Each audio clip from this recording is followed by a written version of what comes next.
To welcome in Abdullah's channel. मैं आज दुआ ज़हरा के केस के सिलसिले में वीडियो बना रही हूँ। मैंने अब तक नहीं बनाई, मैं डे फर्स्ट से उसके केस को सुन रही हूँ। बच्ची का ये हुआ, ऐसा हुआ, वैसा हुआ, सब कुछ सुन रही हूँ। बहुत से यूट्यूबर्स की वीडियोस भी देखी, उनके बयानात भी सुने, उनकी राय भी सुनी, राय कह सकती हूँ तो उनकी राय सुनी। हर की अपनी राय होती है।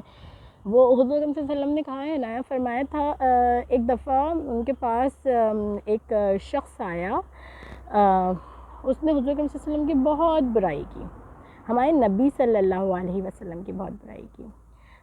हमारे नबी मुस्कुराते रहे, वो बोलकर चला गया।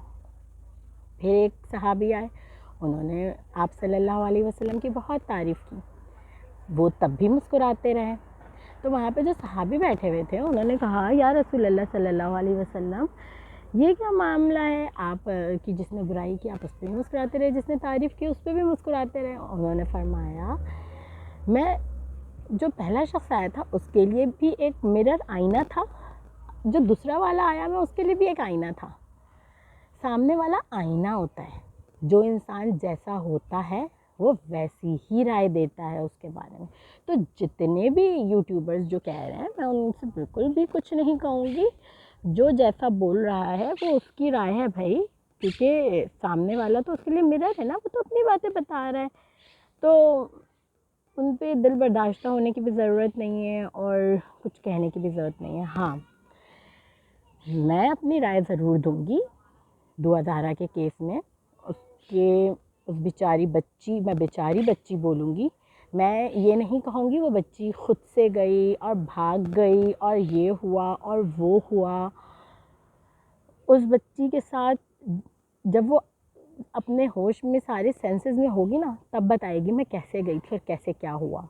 अभी तो वो सारी चीज़ें रटी हुई बोल रही है, वो सारी चीज़ें वो बोल रही है जो उसको सिखाई जा रही हैं, जो उसको प्रेशराइज़ करके बताई जा रही हैं, वो तो वो बयान दे रही है। इसके अभी के बयान की कोई अहमियत नहीं है। हाँ, जो उसने आज बयान दिया, क्योंकि वो इन लोगों से थोड़े अलग रही है, वो आपके इनकी पनाह से थोड़ी सी दूर हुई है, तो उस बेचारी बच्ची का दिमाग थोड़ा सा सुकून में आया है। वो अपनी फैमिली को पहचान रही है, वो अपनी फैमिली से बात करना चाह रही है। वो जब शेल्टर होम में गई है तो वो वहाँ पर इन लोगों का कब्ज़ा नहीं है, यहाँ वहाँ पे उनकी रसाई इतनी अच्छी तरह नहीं हो रही जिस तरह से उनकी पहले रसाई थी, जो उनके हाथों में थी। ये बच्ची ये जब जो चाहते थे करवा लेते थे उससे।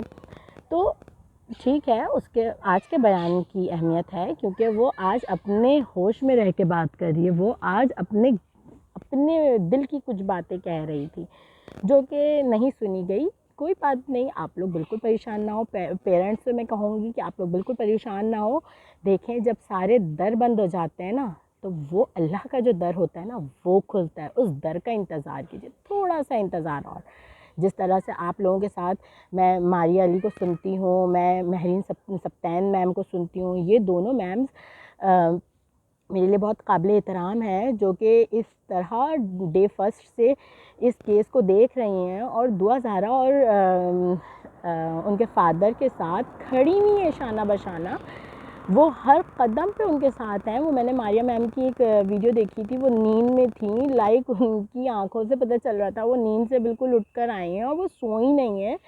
तो मैं आपको ये बता दूँ, ना मारिया मैम मेरी कोई रिलेटिव है, ना महरीन सप्तान मेरी कोई रिलेटिव है, ना दुआ मेरी कोई रिलेटिव है, ना मेहदी सर मेरे कोई रिलेटिव हैं। मैं आप लोगों को ये बात पहले ही मेंशन कर दूँ। मेरी जितनी बैग्स देखनी है वो देख लें, कहीं पे भी उनका कोई रिलेशन नहीं निकलेगा। तो मैं सिर्फ इतना बोलना चाहती हूँ कि यहाँ तक तो शहला मैम भी बहुत ज़्यादा उनको सपोर्ट कर रही हैं। यहाँ तक की कहानी ठीक है कि ये सारे इनके सपोर्टर्स हैं, और मैं अभी आवाम की तरफ नहीं आ रही। आवाम ज़बान से तो बहुत सपोर्ट कर रही है, बहुत से लोग उसके फेवर में बोल रहे हैं, लेकिन मैं कहती हूँ सारी गलती आवाम की है। हमारे जो प्राइम मिनिस्टर साहब से उनका ओहदा ले लिया गया था, तो सारे निकल आए, जबकि वो कोई मुल्क की इज़्ज़त की बात नहीं आ रही थी। आज मुल्क की बेटी की इज़्ज़त की बात है। भाई, आज तुम लोग कहाँ हो? तुम लोगों का ज़मीर मर गया है क्या?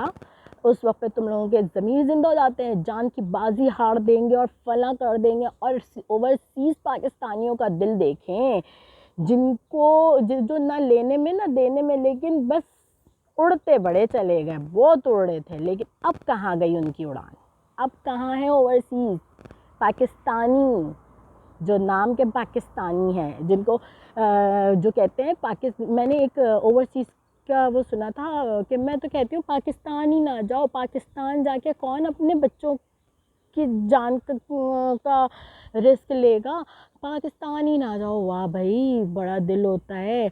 मैं तो नहीं कह सकती ये बात, मैं भी आउट ऑफ पाकिस्तान हूँ, लेकिन मैं ये बात नहीं कह सकती कि पाकिस्तान ना जाओ, क्योंकि वहाँ के हालात कौन बदलेगा भाई? वहाँ के हालात हम ही बदलेंगे। वहाँ के हालात जो हम आज बाहर बैठ के स्टेबल बैठे हैं ना, हम ही करेंगे अपने मुल्क से बुराई का ख़ात्मा, वरना मुल्क वालों में दम कहाँ है भाई? कहाँ है दम? हाँ, और मैं ये भी आप लोगों को बता दूँ कि हमारे मुल्क के जो लोग हैं ना, वो डर डर के ज़िंदा रह रहे हैं। हमारे मुल्क के जो लोग हैं ना, वो डर की ज़िंदगी जी रहे हैं।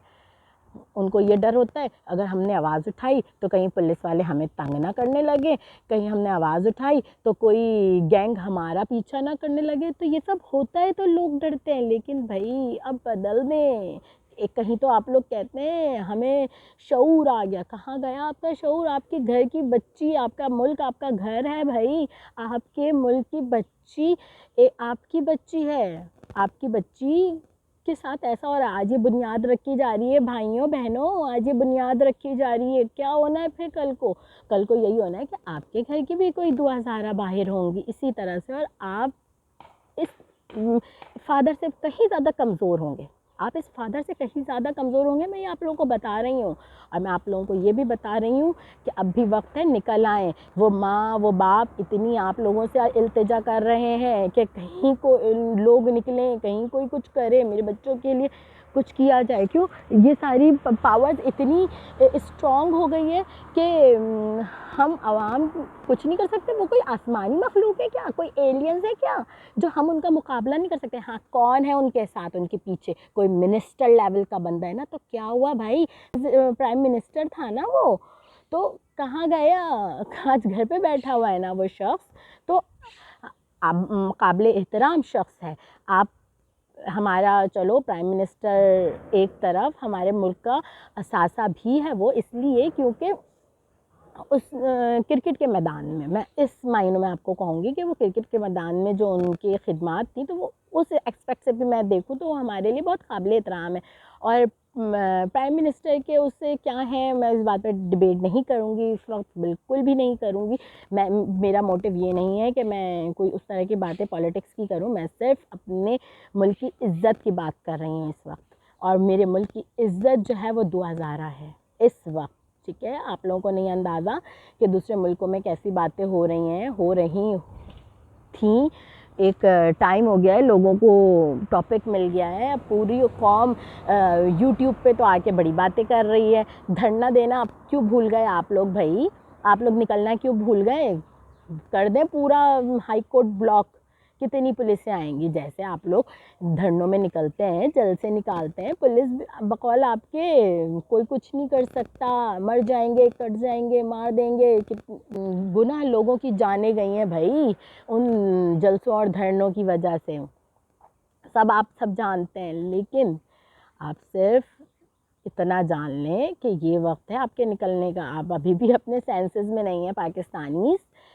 मैं ये नहीं कह रही हूँ कि मैं आउट ऑफ पाकिस्तान हूँ तो मैं पाकिस्तानी नहीं हूँ, मैं भी पाकिस्तानी हूँ। मैं यहाँ भी पाकिस्तानी से ही पहचानी जाती हूँ, गॉट इट। मैं वहाँ नहीं हूँ तो इसका ये मतलब नहीं है मेरी पहचान मेरा ही मुल्क है। लेकिन मैं इतना जानती हूँ कि मेरा मुल्क जो है अभी बहुत ज़्यादा चीज़ों को फेस कर रहा है। जो परेशानियाँ हैं वहाँ हमारे मुल्क में वो बहुत ज़्यादा बढ़ी हुई हैं, जो आप लोग नहीं समझ रहे। आप लोग क्यों नहीं कदम निकालते, या आप लोग क्यों नहीं इक़दाम करते इस तरह का कि आप लोग कोई स्टेप लें, कुछ उस फादर के साथ जाके खड़े हो। वो वाइट ड्रेस वाला आदमी कौन है, कौन है, कौन है? अरे भाई कौन है, क्या है? 1% का इंसान नहीं है वो, उसको सिर्फ पुश्त पनाही मिली हुई है तो वो बहुत बड़ा बन रहा है, आज बाप बन रहा है 2000 का। तो आप लोग जो पूछ रहे हैं बाप कैसे हो गया, तो आप लोग गलत हैं। जो पूछ रहा है ना वो दुआ ज़हरा का बाप कैसे, वो गलत है। आप लोगों को नहीं पता, दुआ ज़हरा बकौल इन लोगों के मैरिड है, तो उसके कुछ इन लॉज भी हैं, आप लोग नहीं भूलें। उसके फादर नहीं है, फादर इन लॉ नहीं है, तो ये फादर इन लॉ तो है जो प्रोटेक्ट कर रहा है अपनी बहू को। आप लोग नहीं समझ रहे, बहू बेटी होती है ना, बाप है वो। रियल माँ बाप का क्या भाई, उन्होंने पैदा करना होता है और दूसरे घर भेज देना होता है, ठीक है। तो वो दूसरे घर भेजें या दूसरे शहर भेजें या दूसरे लोगों में भेज दें, अपनी मर्ज़ी से भेजें या अपनी मर्ज़ी के बगैर भेजें, भेजना तो है। तो वो इस तरह से बता रहे हैं आपको, आप लोग समझें उनके पॉइंट्स को। ये बहुत अजीब चीज़ें हो रही हैं, या आप लोग नहीं समझ रहे या समझ कर ना समझना चाह रहे हैं। आज उसके फादर को देखकर, उसकी मदर को देख के आप यकीन करें, मैं जब जब इन लोगों की वीडियोस देखती हूँ मैं खून के आंसू रोती हूँ, मैं रोती हूँ, बज़ाब्ता मैं रोती हूँ। मैं डिप्रेशन में इस चीज़ पे चली गई कि मुझे बहुत टेंशन होती है। मैं एक वीडियो इन लोगों की नहीं मिस होकर दिल बर्दाश्त हो जाती हूँ ये सब देख कर। और यहाँ आपको पता है, यहाँ पे हमारे पास संभालने के लिए कोई नहीं होता, हमने सारे काम खुद करने होते हैं, हमें सब कुछ खुद संभालना होता है। लेकिन उसके बावजूद मैं इनकी कोई वीडियोस मिस नहीं कर रही। मुझे इतनी फ़िक्र हो रही है इस बच्ची की, इसके पेरेंट्स की। मैं वहाँ नहीं हूँ, मैं वहाँ पे नहीं कुछ देख सकती या मैं कुछ नहीं जान सकती, तो इसका ये मतलब थोड़ी है कि मैं यहाँ से नहीं देख सकती। पूरी दुनिया देख रही है, मैं भी देख सकती हूँ। और मैं आपको ये बताऊँ, मैं सच में बहुत ज़्यादा परेशान हो जाती हूँ इनकी वीडियोस देखकर। दुआ ज़हरा की मदर रो रही होती हैं, दुआ ज़हरा के फादर बहुत दिल बर्दाश्ता हो रहे होते हैं, लेकिन फिर भी किसी को रहम नहीं आ रहा। तो ये जो गैंग है, इससे तो रहम नहीं आना ना, इससे तो हर चीज़, ये लोग तो मुर्दा लोग हैं, ये तो बस सिर्फ ज़िंदा लाशें हैं, इनके सीनों में दिल कहाँ है। मैं तो कहती हूँ अल्लाह पाक, ये जो आज दुआ ज़हरा के लिए गड्ढा खोद रहे हैं, ये खुद उस गड्ढे में गिरे। मीन्स इनकी औलादों को कोई दूसरा बड़ा गैंग किडनैप करे, इनके साथ भी वो ही सब कुछ हो जो आज और दुनिया मकाफ़ाते अमल है भाई। अल्लाह पाक ने हर कुछ मकाफ़ाते अमल रखा है, हर इंसान के साथ वैसे ही होना है जैसा उसने करना है, ठीक है ना। तो लोग भूल जाते हैं इस बात को, लोग फ़िरौन बने फिर रहे हैं इस दुनिया में, लेकिन डोंट फॉरगेट इट कि शद्दाद को भी अल्लाह पाक ने बड़ी मोहलत दी थी, पूरी जन्नत उसने बना ली। उसके बाद जो है उसने अपनी पूरी जन्नत की तख्लीक की, उसके बाद जब पहला कदम रखने की बारी आई तो क्या हुआ आप सब जानते हैं। तो बेफिक्र रहें, इनका भी पहला कदम जहाँ पे रखना होगा ना, तो इनके सक्सेस का कदम होगा, उस वक्त अल्लाह पाक इनकी लगामें खींचेगा। और ये मत भूलें, जिस तरह शैला साहिबा ने कहा, मेरा दिल बहुत खुश हुआ कि मैं अभी ज़िंदा हूँ। वो इसलिए ज़िंदा हैं क्योंकि वो ये 2 बच्चियों की माँ है, तो इसलिए वो ज़िंदा है। तो मैं भी एक बच्ची की माँ हूँ, ठीक है, तो मैं भी ज़िंदा हूँ। और मैं आपको ये बताऊँ कि लोग सोच रहे होंगे कि मेरी तो कोई पोस्ट ही नहीं है पाकिस्तान में, मैं कैसे कुछ कर सकती हूँ। तो डोंट फॉरगेट इट बहन भाइयों, मैं बहुत कुछ कर सकती हूँ। I am not in Pakistan, got it. मैं यहाँ से वुमेंस राइट वालों से इसकी का क्लेम कर सकती हूँ, आपको नहीं पता। मैं हैरेसमेंट का केस कर सकती हूँ, मैं कौन कौन से यहाँ से केसेस कर सकती हूँ आप नहीं जानते, ठीक है। और यहाँ पे मुझे कोई परेशानी नहीं होती इन केसेस के लिए। हाँ, ज़्यादा से ज़्यादा मुझे ये बोला जाएगा कि हाँ भाई, मतलब आप उनका रेफरेंस लाएं, तो वो मैं कांटेक्ट कर लूँगी, वो मेरे लिए मसला नहीं है। दुआ ज़हरा के फादर से कांटेक्ट करके यहाँ पे मैं निकाल लूँगी, उनकी डायरेक्ट उनका कांटेक्ट करवा दूँगी, उनका डायरेक्ट कांटेक्ट दे दूँगी, वो मेरे लिए कोई मुश्किल नहीं है। वो सारी चीज़ें मैं कर सकती हूँ। मैं अब तक सिर्फ देख रही हूँ और मैं वार्न कर रही हूँ, ये जो जज साहिबान हैं, मुअज़्ज़िज़ जज साहिबान, वो आपकी शान में कहीं गुस्ताखी ना हो जाए न्यू जज साहब। तो मैं आपसे भी, आपको भी रिक्वेस्ट नहीं करूँगी, सॉरी, रिक्वेस्ट नहीं करूँगी मैं, ठीक है। जितने लोग रिक्वेस्ट कर रहे हैं, बहुत कर ली आपसे रिक्वेस्ट।